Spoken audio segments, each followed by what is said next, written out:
Good morning po. Maaari ba nating palakpakan ng ating Panginoong Diyos, papurihan ang Kanya pong pag-ibig at kadakilaan sa buhay nating lahat. At isang linggo na lang, oh my God, isang linggo na lang, lilipas na ang 2024 at hello 2025, no? Sa lahat ng panahon, ang Diyos ay patuloy at nananatiling Diyos sa buhay natin. Bagaman tayo ay hindi karapat-dapat, minsan nadadapa, minsan nakakalimot, minsan nagpapabaya, pero ang Diyos ni kailanman ay hindi nang iwan. Sabi ko nga sa prayer ko kagabi, Lord, thank you kasi hindi mo ko iniiwan. Hindi mo ko pinabayaan. And napakabuti ng Diyos sa bawat isa sa atin sapagkat tawag dito, kahit alam mo yun, kahit wala tayong maibabayad o di kaya'y may tutumbas, ang ganun ang pag-ibig ng Diyos ay ibinubuhos sa bawat isa sa atin.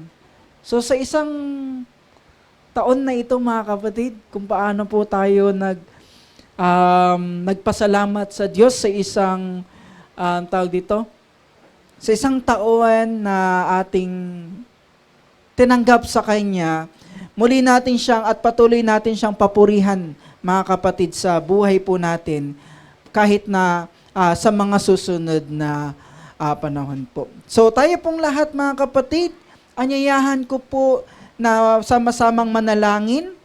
Tayo po ay magkaisa sa panalangin. At sige po, pumikit po tayong lahat. Bigyan ko po ng ilang segundo ang bawat isa para po ipanalangin ang kanyang sarili sa Panginoon, kasama ang pasasalamat, kasama lahat ng mga bagay na nais nating ilapit sa ating Panginoong Diyos.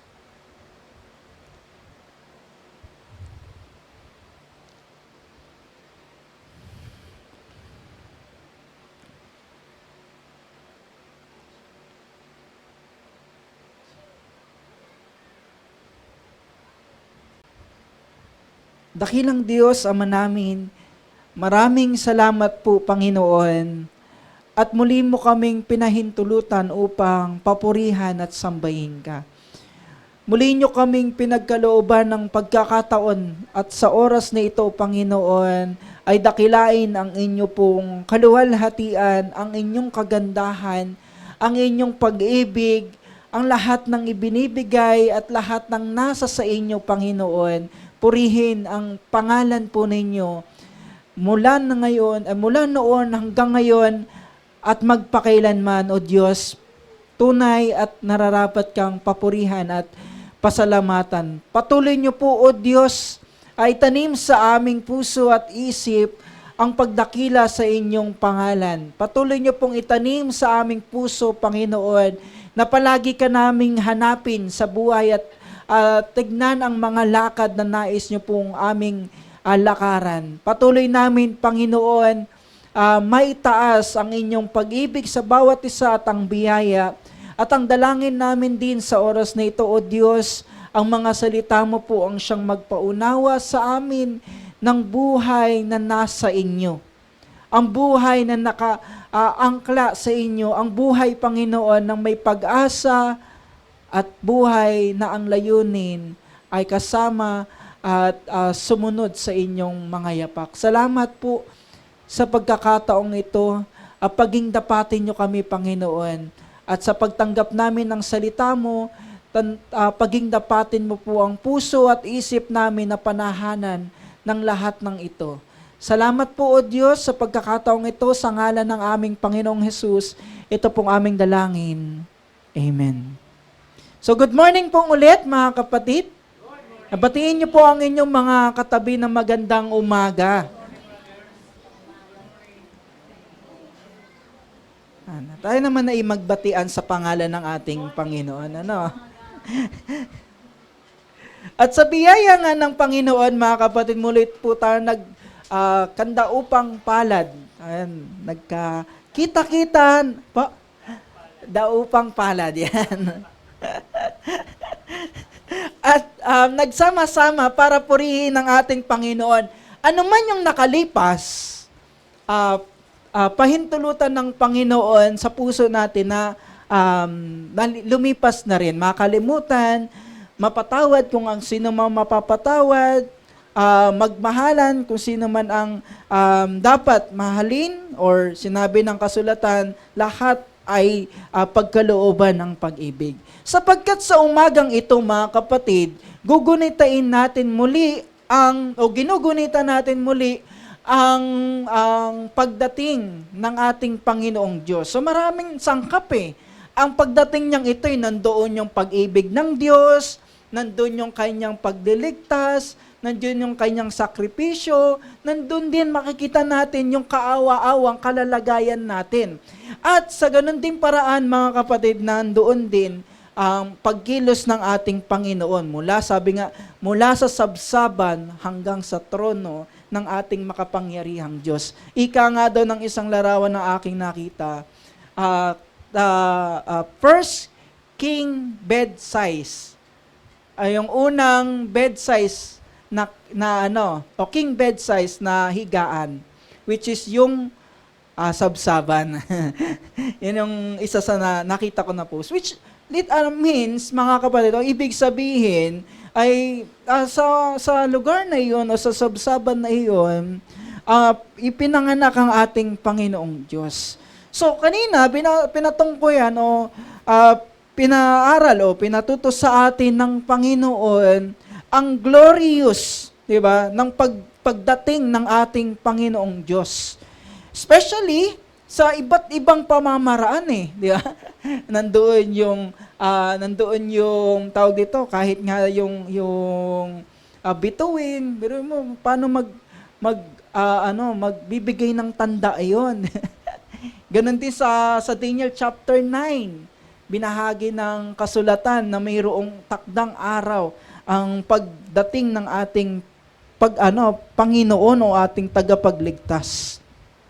At ngayon po, mga kapatid, bilang mga Kristiyano, we will talk about Christ ahead. In John chapter 10, verse 1 to verse 14. Nang sabi po dito,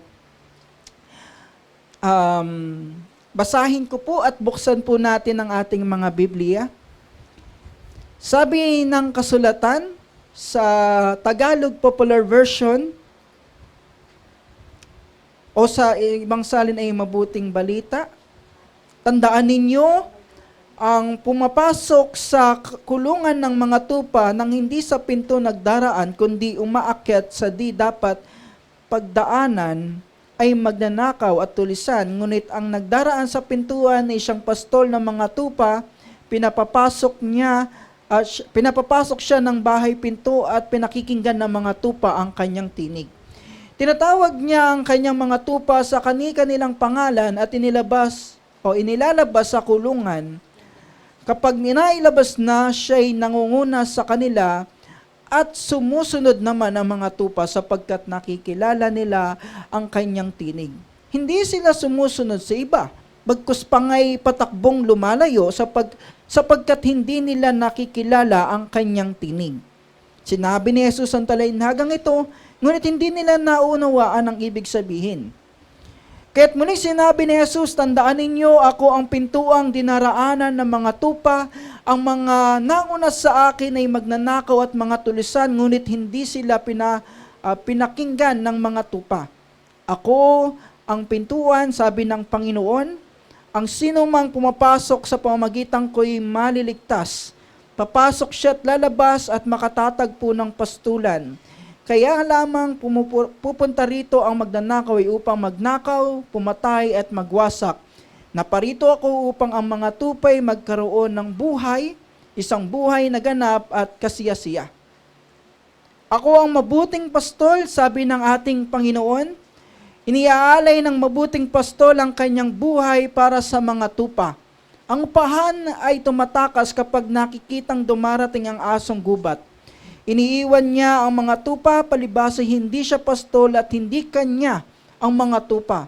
Kaya't sinisila ng mga asong gubat ang mga ito at ipinapangalat. Tumatakas siya palibhasay upahan lamang at walang malasakit sa mga tupa. Ang sabi ng Panginoon, ako ang mabuting pastol, kung paanong nakikilala ako ng Ama at siya'y nakikilala ko, gayon din naman nakikilala ko ang aking mga tupa at ako naman nakikilala nila at iniaalay ko ang aking buhay para sa mga tupa. Meron akong ibang tupa na wala sa kulungang ito at kinakailangang sila'y alagaan ko rin. Pakikinggan nila ang aking tinig, sa gayoy magiging isa ang kawan at isa ang pastol. Purihin ng Panginoon. Ayon sa kasulatan at sa isang awitin, sabi din, all we like sheep have gone astray. Each of us turning our own separate way. And the Lord has laid on Him the iniquity of us all. Tayong lahat ay katulad ng tupa na naligaw. Pinili ang kanya-kanyang sariling mga daan. Kaya sa umagang ito, pag-uusapan natin ang importansya kung bakit kinakailangan na ang dakilang pastol o ang ating Panginoong Hesus ay manguna sa atin. Manguna sa buhay natin. Manguna sa bawat plano. Manguna sa anumang layunin ng ating buhay. Sapagkat gaya ng sinasabi ng Isaiah chapter 53 verse 6, kapag ikaw ang nasunod, malalayo ka sa Diyos. Kapag ang nais mo ang siyang nangyari, malalayo ka at maliligaw. Kapag ang iyong plano ang siyang nasusunod, darating ang araw, makikita mo ang iyong sarili, wala na sa pastulan. Sapagkat gaya ng sinasabi ng kasulatan, sa kawikaan, ang mga daan na tila mabuti sa paningin ng tao, yun pala'y kapahamakan, ang kakahinatnan. Diba? May mga plano, may mga kagustuhan, at may mga ninanais tayo sa buhay na akala natin mabuti. Pero hindi natin napapansin na lalayo pala tayo sa Diyos hanggang sa mapahamak ang bawat isa. At lahat tayo, sabi ng Roma, o sulat sa mga taga-Roma, lahat tayo ay nalayo na. At gaya din ang sinasabi ng Isaiah chapter 53, lahat ay tupang naligaw. At kapag naliligaw ang tupa, isa sa magiging posibilidad na mangyayari, hindi lang mapahamak, kundi magkaroon ng kamatayan. So, tatlong bagay sa tatlong katangian ng titignan natin po sa umagang ito. The three characteristics of a sheep, o tatlong katangian ng mga tupa ang pag-uusapan natin o sa oras na ito.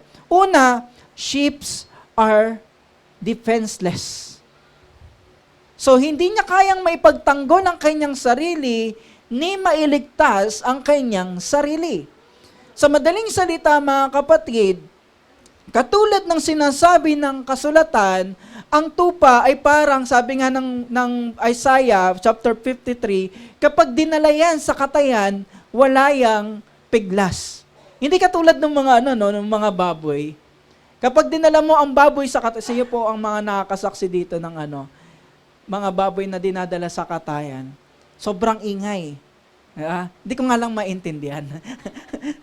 Pero sobrang ingay nila dahil alam nila, kakatayin na sila. Diba? Pero ang isang tupa, ayon sa sinasabi ng kasulatan, wala silang piglas. Wala kang makikita na mga tupa na yung nangangatal ba yung tawag doon? Yung nanggigigil talaga? O parang, kumbaga kung tumatahol man, ay tumatahol na na tupa. Wala kang makikita. May nakita ko tupa na nanadyak. Sa video. May ganun palang tupa, Kasi may tupa daw na may anak siya, pero hindi niya tinatanggap yung anak niya. Hindi ko nga lang natanong kung bakit. Pero yun nga, nakita ko sa video, tinutulak niya yung bata, yung maliit niyang tupa. Hanggang sa sumuko na yung anak niya na lumapit-lapit sa kanya. Kasi sabi nung yung pastol eh. So, meaning, isa sa katangian ng tupa ay hindi niya kayang ipagtanggol ang kanyang sarili o makaiwas sa kapahamakan. Lagi siyang dependent sa kanyang pastol.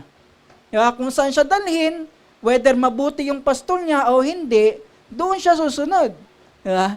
At ikalawa, nakatangian ng isang tupa, sheep are followers of shepherd.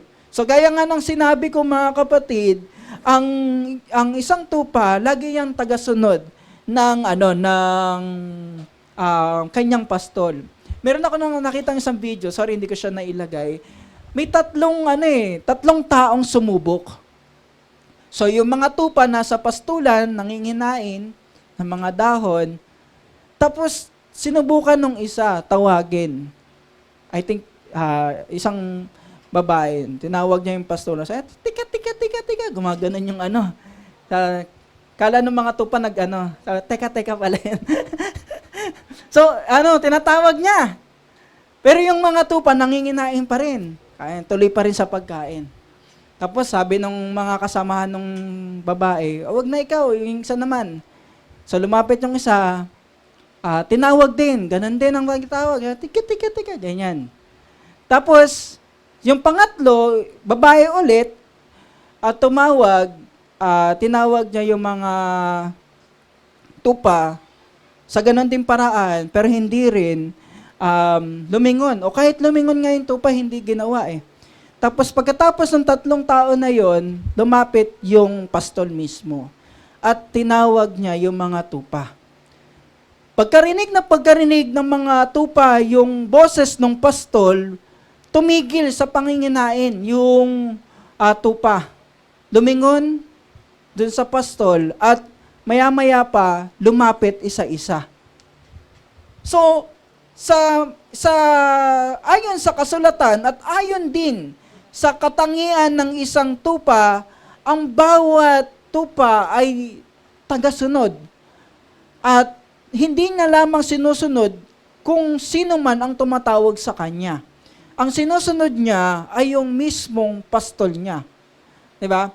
At yung ikatlo, sheep are prone to wander away.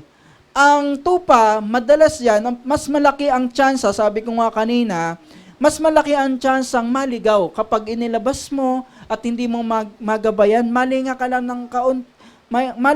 ng sandali, mapapansin mong wala na o kulang na ang iyong tupa.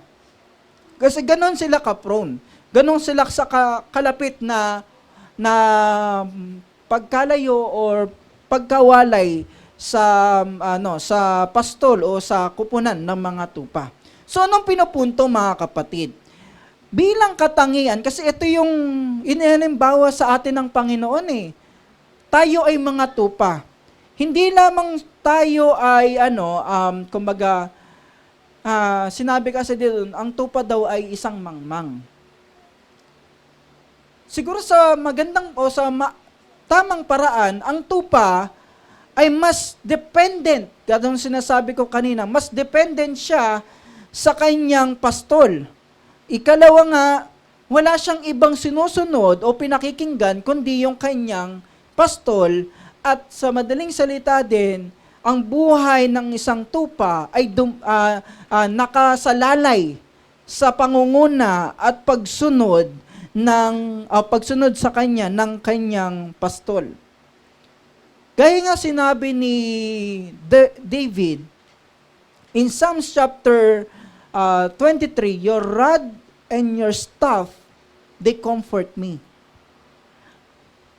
Sa ibang salin, mga kapatid, ang binibigay nitong rod and staff, yung staff, yun yung direction. Yun yung dinadirect ng tupa, ay ng shepherd ang kanyang mga tupa. Pero kapag rod na ang umarap sa kanila at talagang yung sinasabing pinalo ang isang tupa, nire-redirect or dinidisipline naman ng pastol ang kanyang mga tupa. So, ang buhay ng isang tupa ay palaging naghahanap um, ng leading or ng pangunguna ng kanyang pastol. Sa buhay Kristiyano, gayon man ang sinasabi sa atin. Sabi ng Panginoon, manatili kayong nakakabit sa akin. Manatili kayo sa akin. Sapagkat kung kayo'y mawalay, wala kayong magagawa. Hindi tayo nawawalay sa Panginoon sa pamamagitan ng pananampalataya. Pero hindi natin napapansin, mga kapatid, ang buhay, ang plano, ang pangarap, ninanais, at bawat hakbang o pamamaraan kung minsan nawawalay na sa Diyos. Nandoon yung pagkakilala. Nandoon yung paglilingkod. Nandoon yung pagsamba. Pero nawawalay sa buhay ng mananampalatayang ito ang pagpaplano kasama ang Diyos. Ang pagpatrabaho kasama ang Diyos. Ang pangarap kasama ang Diyos, ang paraan at ang mga ginagawa kasama ang Diyos. Pero sinasabi sa kasulatan, apart from me, you can do nothing. Lagi mong tandaan, kapatid. Ayon sa, I think Proverbs chapter 16 or chapter 19, nasa atin ang pagpaplano. Di ba? Nasa tao ang pagpaplano, pero nasa Diyos ang awa. Ay, hindi ganun yan.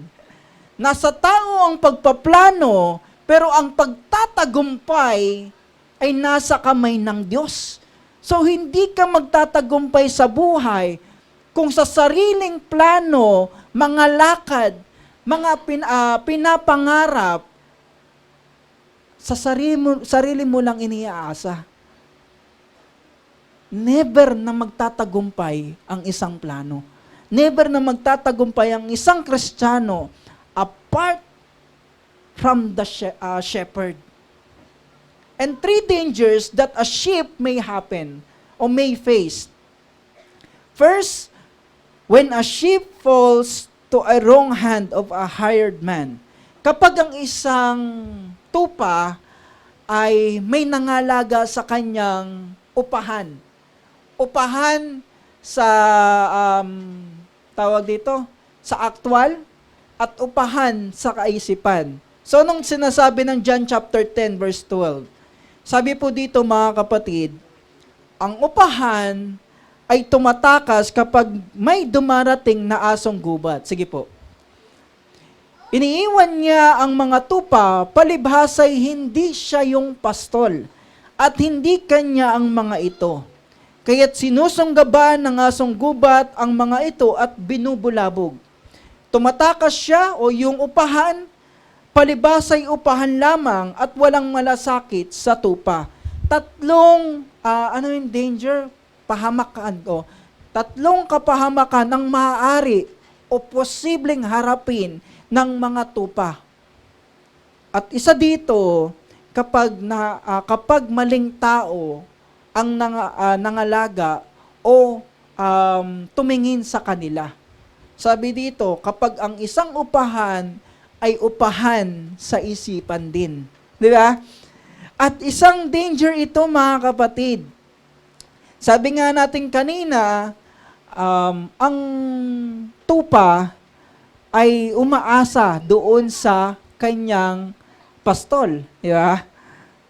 Gayon man, ang problema ng pastol na ito, mga kapatid, wala siyang pakialam sa proteksyon. Wala siyang pakialam kung anong mangyayari sa mga tupa at wala siyang pakialam sa kung anong sakit o kinakailangan ng tupa. So wala siyang sense of protection, ownership, and care doon sa tupa. At yun yung danger ng isang tupa.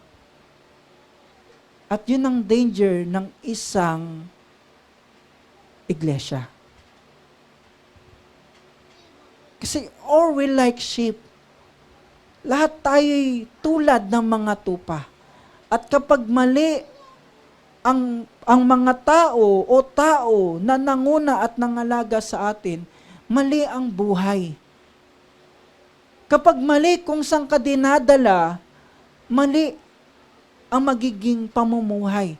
Mali ang magiging kaisipan. Diba, sabi nga kanina opinion lang. Minsan nagtatalo-talo ang mga tao. At hindi lang mga tao. Kahit ang isang iglesia o kahit ang isang church, nagtatalo-talo sa opinion, sariling damdamin, sariling kagustuhan. Dadami pa yung pastor, di ba? Sama-sama na. At gayon din, magkakawatak-watak at mangangalat ang mga tupa. Bakit kamo? Wala kasing pakialam. Di ba? Ang sabi nga dito, tumatakas siya, palibasay walang malasakit sa mga tupa. Wala siyang pakialam kung sunggaban ng mga asong gubat ang mga tupang ito at bulabugin.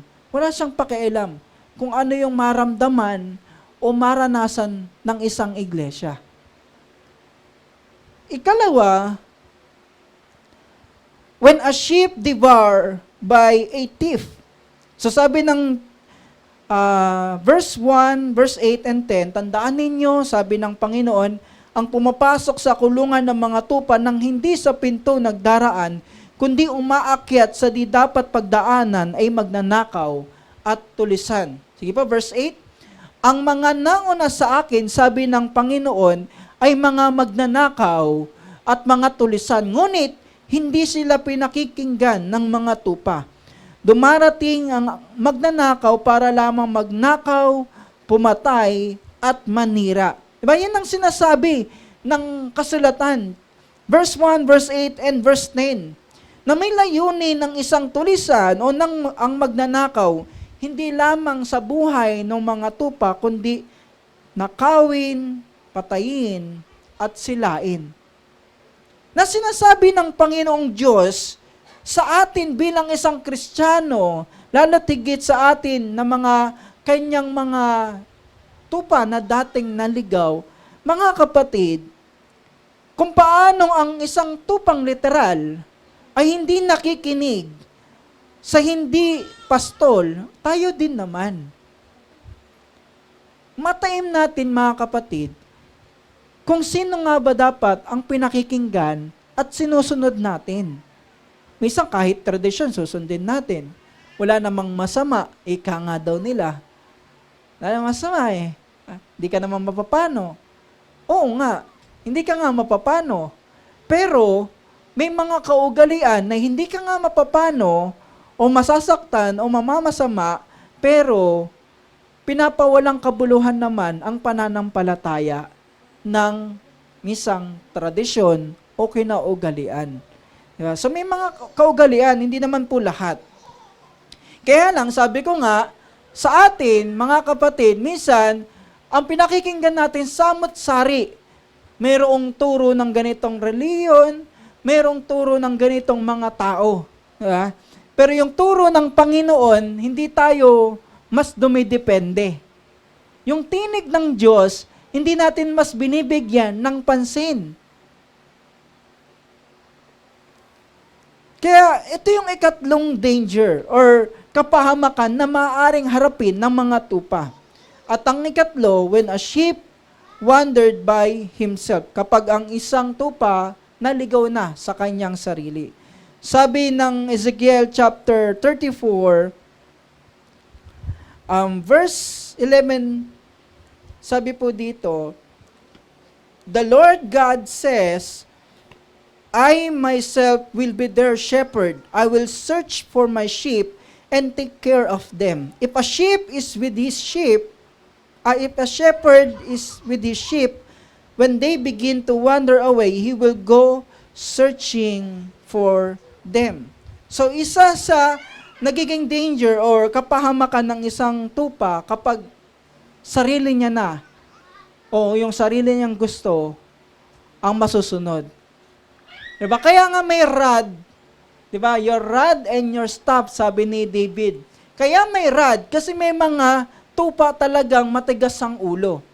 So, hindi sila kambing. Ano ibig sabihin natin? May Kristiyanong masunurin, pero may Kristiyanong matigas ang ulo. Yun ang katotohanan. At kung minsan, ang Kristiyanong matigas ang ulo, dinidisiplina ng Diyos. Tapos sasabihin, pagsubok lang ito ni Lord. Ang punto, mga kapatid, bilang isang Kristiyano, hindi sa lahat ng pagkakataong nahihirapan o di kaya may harapin kang mabigat ay pagsubok ni God. Baka kung minsan, ito na ay disiplina ng Diyos. Bakit kamo? Kasi nga, nagwa-wonder ka na mag-isa. O ibig sabihin, kung saan gusto mong pumunta, kung ano yung gusto mong gawin, kung saan gusto mong datnan ang iyong sarili, doon ka lang pupunta. Eh, sabi ng pastor mo, dito ka eh. Lumakad ka dito eh. Sabi ng Panginoon, ito yung maging buhay mo. Hindi, Lord, subukan ko lang muna. Pero ano nangyari? Nung sinubukan mo na, syempre, parang scam din yan eh. Yung sinubukan mo na, sa una, parang tama parang totoo parang ganon, di ba? Yan yung umpisa. Tapos, nung napain ka na, kumagat ka na ngayon. Naubos na ngayon yung pera mo. Di ba? O sa buhay, ganon din. Bilang Kristiyano, umpisa, akala mo, parang wala namang parang hindi naman ako pinapagalitan ng Diyos o wala namang disiplina nangyayari. Parang okay lang naman, ganon din naman yung buhay ko eh, di ba? Parehas lang naman. Parang hindi naman galit si Lord. Pero nung dinidisiplina ka na ni Lord, why, Lord? Bakit po, Panginoon, nangyari sa amin ang lahat ng ito? Kasi nga, yung sarili mo na, yung nasunod. Yung sarili mo ng plano. Yung sarili mo ng gusto. Yung sarili mo ng tama. Ang nasusunod. Kaya may pagkakataon, mabuti nga eh. Dinidisiplina tayo ng Diyos eh. Anong sabi ng kasulatan? Kung hindi ka dinidisiplina ng Diyos, hindi ka niya anak. Hindi ka kanya. Kaya nga sabi ko sa Bible study, pwede mo bang paluin yung bata na hindi mo kaano-ano kapag matigas ang ulo? Pwede mo bang paluin? Hindi, kasi hindi ko yan anak eh, o hindi ko yan apo eh. So, ganun din sa Diyos. Hindi tayo dinidisiplina hindi dinidisiplina ng Diyos ang sino mang hindi Kanya. Hindi rin dinidisiplina ng Diyos ang hindi naman din lumalapit, nasa sa Kanya. Mga kapatid, dumarating sa punto, sa katigasan minsan ng ulo ng tao, napapahamak tayo. Ano yung pinag-usapan natin last week? Last week, ang pinag-usapan natin, mga kapatid, ang isa sa sinabi ko po doon, hinayaan ng Diyos, yung Bible study, hinayaan ng Diyos na sundin natin yung gusto natin hanggang sa makita natin ng buhay natin tumutungo sa kapahamakan. Para ipakita ng Diyos ang kanyang habag. So, nung nakita mo na napapahamak ka na, ano pang ginagawa mo? Ganito, mga kapatid. Tignan mo ang buhay mo. Tignan natin yung sarili natin. Saang parte, kung mayroon man, nakikita mong napapahamak o nalalayo ka sa Panginoon? Saan? Kung mayroon man. At kung nakita mo at nakikita mo na yung parte na yon ang siyang nagpapalayo sa iyo sa Diyos, huwag mo nang dalhin. ang sarili mo sa kapahamakan. Huwag mo nang hintayin ang sarili mong mapahamak. Bumalik ka sa Panginoon. Iwan mo kung ano yung nakikita mong nagpapahamak sa'yo, na nagdadala sa'yo at nagpapalayo sa'yo sa Panginoon o nagpapalayo sa'yo sa Panginoon.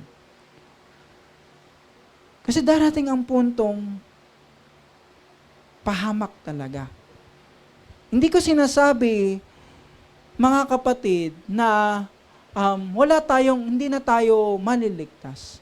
Pero ang sinasabi ng kasulatan sa atin, kinakailangan nating pangalagaan ang kaligtasang tinanggap natin sa Panginoon. At ang ikatlo, sa ikatlong bagay na ito, so unang tatlo, ang karakteristiko, katangian ng tupa. Ang ikalawa, ang kapahamakan na haharapin ng mga tupa. At ang ikatlong bagay na ito, mga kapatid, bakit natin kailangang maintindihan kung bakit tayo dapat pangunahan ng mabuting pastol. First, sa Kanya, makakatagpo tayo ng luntiang pastulan. Sabi ng Awit, chapter 23. Gayunman, sabi ng chapter 10, verse 1 to 4, ang sabi ng kasulatan, verse 2 to 4, sige po, ngunit, ang nagdaraan sa pintuan ay siyang pastol ng mga tupa. Pinapapasok siya ng bantay at pinapakinggan ng mga tupa ang kanyang tinig. Tinatawag niya ang kanyang mga tupa sa kani-kanilang pangalan at inilalabas sa kulungan. Kapag nailabas na, siya'y nangunguna sa kanila at sumusunod naman ang mga ito sapagkat kilala nila ang kanyang tinig. Sabi ng kasulatan, sabi ng verse 9, ako ang pintuan, ang sino mang pumapasok sa pamagitan ko'y maliligtas, papasok siya at lalabas at makakatagpo ng pastulan. Mga kapatid, sa buhay na nasa Panginoon, kung bakit dapat ang Diyos ang manguna sa buhay natin, dahil gaya ng sinasabi ng kasulatan, malaya tayo makapapasok ni makakalabas sa isang pintuan, o which is sa pastulan na inilaan ng ating Panginoon. Nandoon yung kapanatagan, nandoon yung kapayapaan, nandoon yung kasiyahan, nandoon yung pagtitiwala, na kahit anong harapin, kasi kasama mo ang pastol. Sabi nga ng binasa natin kanina sa verse 4, ang pastol ay nangunguna sa kanila at sumusunod naman ang mga tupa.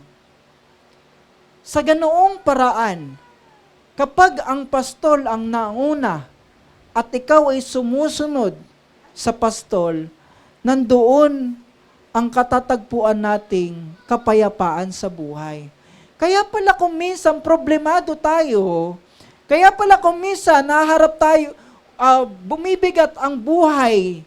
Kaya pala kung minsan hindi natin makita ang ganda ng hinaharap kasi hindi natin tinitignan at nasusunod ang pastol sa buhay natin o ang Panginoon.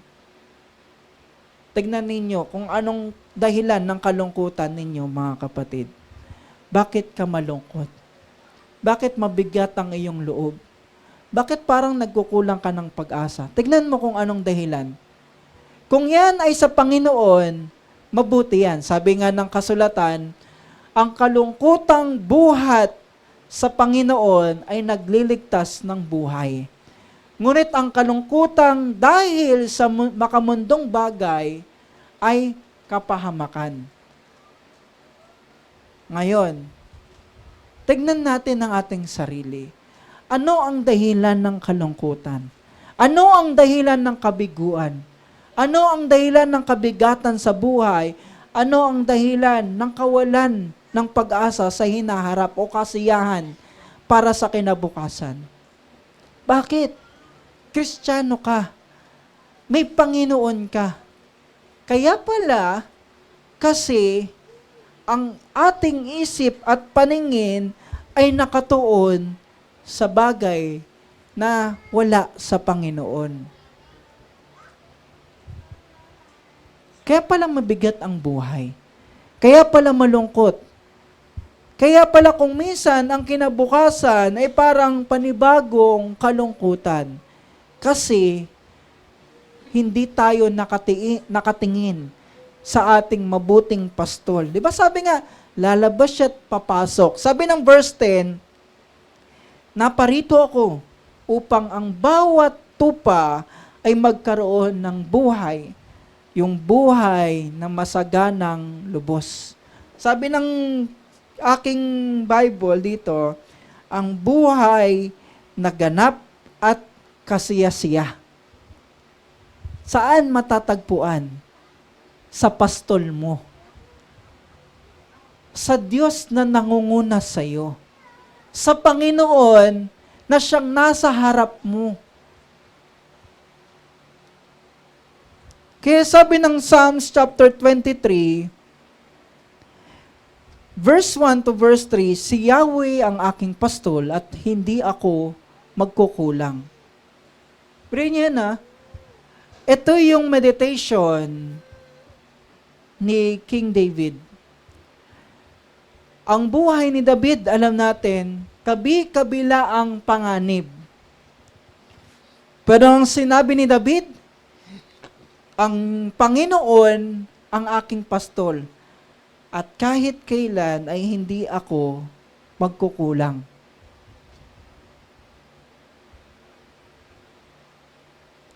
Sabi pa niya, pinapahimlay niya ako sa luntiang pastulan at inaakay niya sa tahimik na batisan.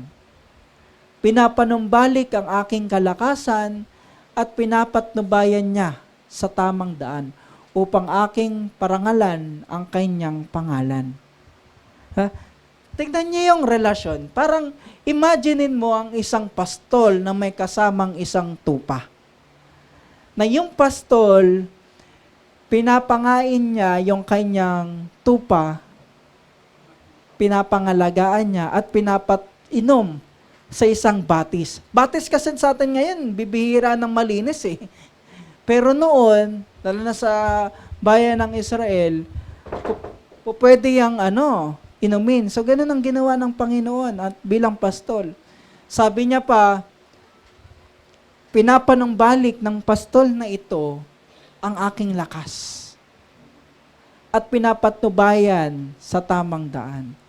Kasi sa mahabang panahon, sabi ni Pedro, sa mahabang panahon, ang tagal na nating naligaw. Tama ba? Sa maraming taon ng buhay natin, nanguna na tayo, hindi ang Diyos. Nasunod ka na. Ginawa mo na yung gusto mo. Sa mahabang panahon, ginawa mo na yung paraan mo. May pagkakataong nasunod ka sa plano mo kaysa sa plano ng Diyos. Kahit na alam mong mali, ginawa mo pa din. Ngayon, sabi ni Pedro, lipas na yun. Marami ng taon yung ginugol natin sa panahon na yun. Hayaan mo ang Diyos ang manguna sa buhay mo. Hayaan mo yung mabuting pastol ang manguna sa buhay mo. Mahirap intindihin. Kasi nauuna yung sarili nating damdamin. Mahirap sundin. Kasi mas gusto nating sundin yung sarili natin. Pero kung ikaw yung isang klase ng tupa na hindi no choice, kundi gustong piliin na masunod ang Panginoon, ang iyong mabuting pastol, sabi ng kasulatan, dadalhin ka niya sa luntiang pastulan.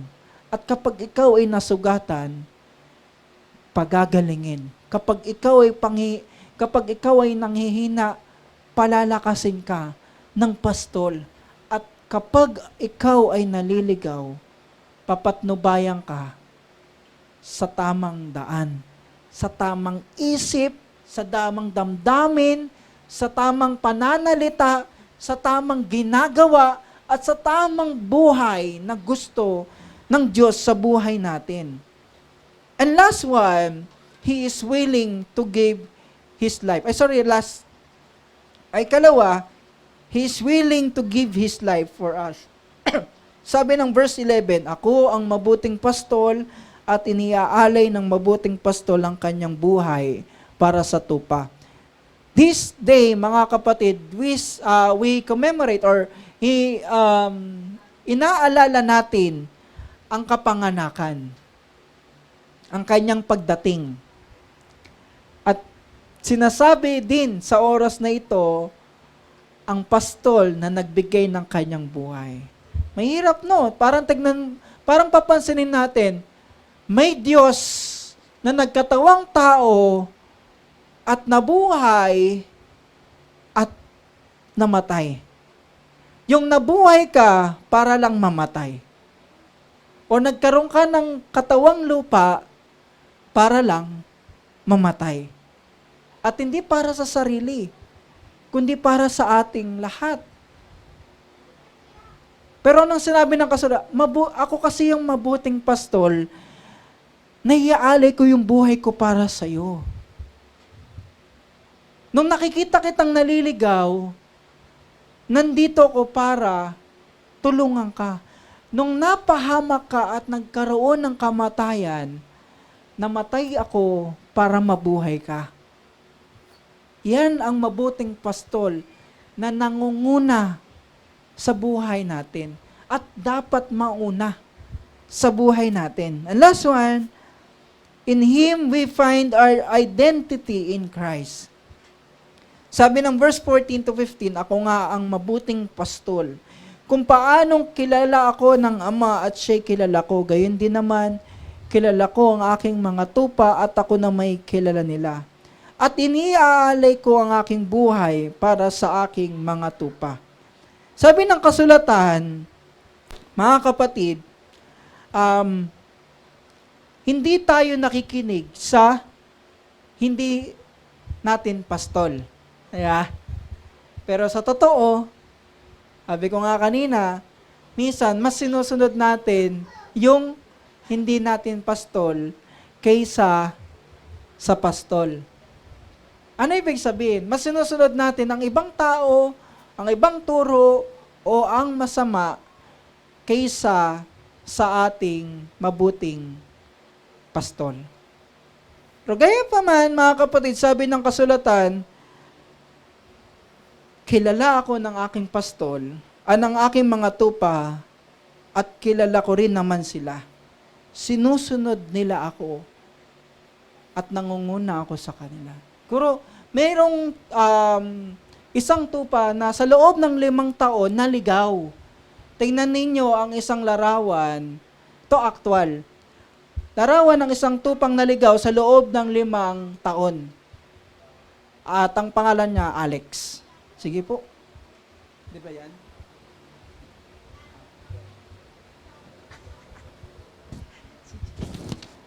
Panoorin po natin yung short video po.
So naligaw siya from the wild.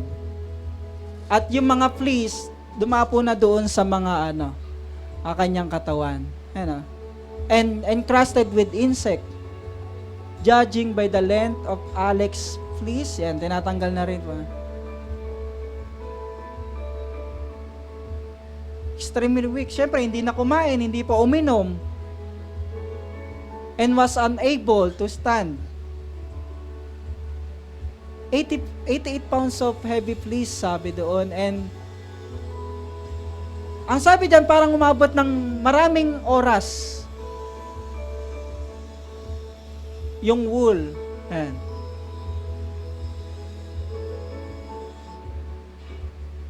Pero napunta pa sa Guinness Book of Record yung yung tupa na ito. 90 pounds.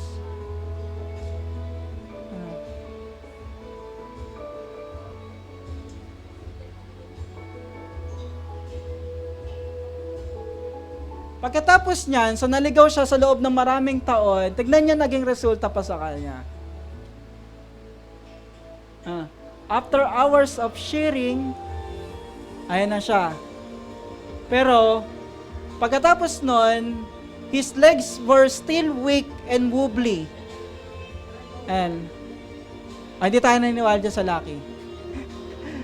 Where he got several, may spa treatments pa, ginawa sa kanya. Kita niyo may mga sugat din siya, no? Sa left, niya.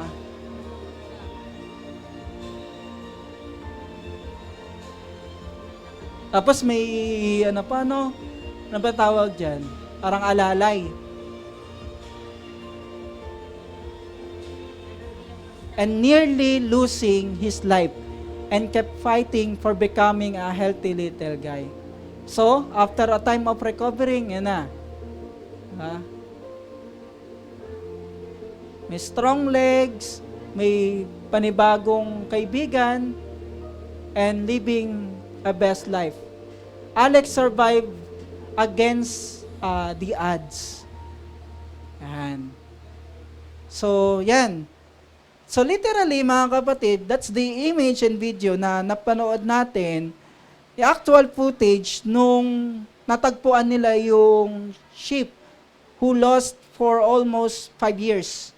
And yung kanyang sheared o yung, anong tawag doon? Yung, o yung wool sa Tagalog ay butas? Wool pala yan. Yung kanyang wool, talagang umabot ng 90 pounds. Sa kilogram, ilang yun? 90 pounds. Mabigat, ibig sabihin, 400 ba yun nakalagay? Ayun, di ba? So, mabigat. Ibig sabihin, syempre, buhok nga lang ilang taon, ilang buwan lang, hindi mo mapagupitan. Kita nyo ako, ilang na. And then, paano pa yung wool na sa loob ng ilang taon naligaw yung tupa? 48 kilogram? Ganun ka, halos ko na. Kalahati ko na, 40. Di ba?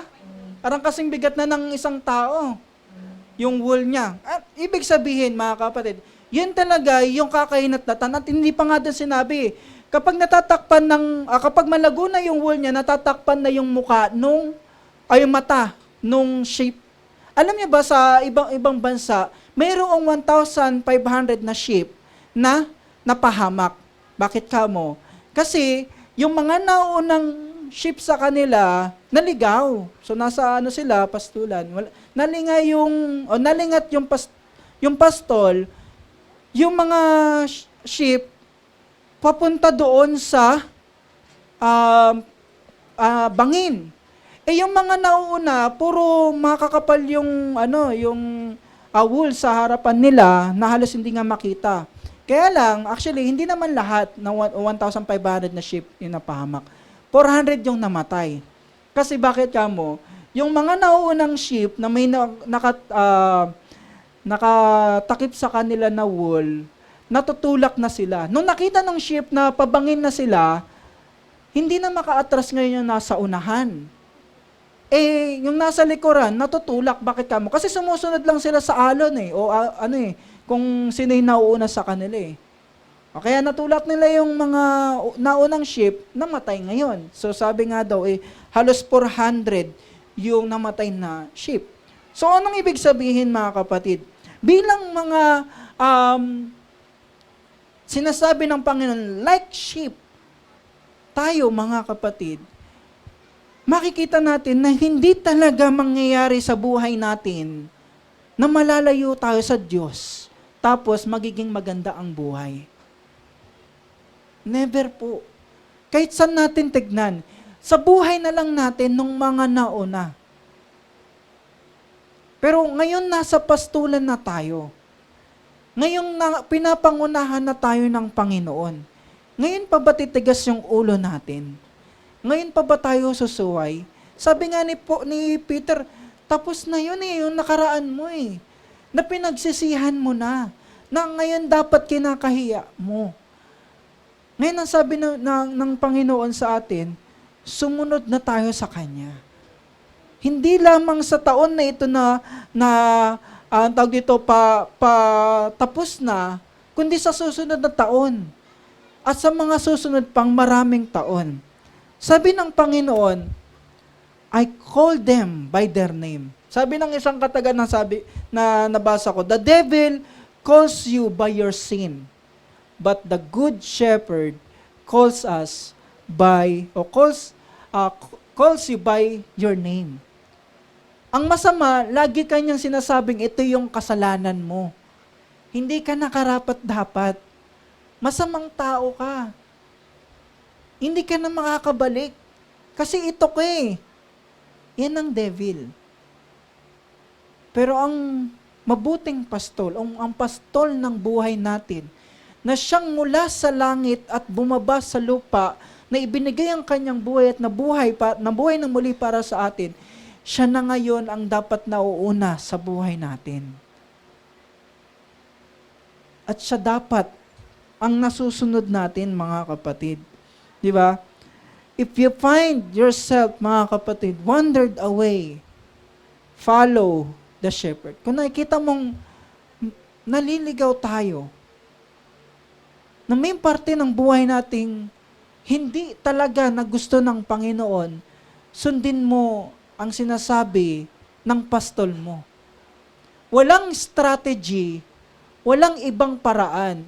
Ganito kasi ako nagkakasala dapat iwasan ko yung ganito, iwasan ko yung ganyan. Marami tayong strategy para maalis sa buhay natin ang anumang ayaw ng pastol. Pero, walang strategy o walang ibang paraan. Liban sa bumalik ka sa pastol, pakinggan mo siya at sumunod ka. Walang ibang paraan. Gaya nga na sinabi ko sa kaibigan ko, marami tayong paraan para maiwasan natin yung kasalanan. Pero walang ibang paraan liban sa sumunod ka.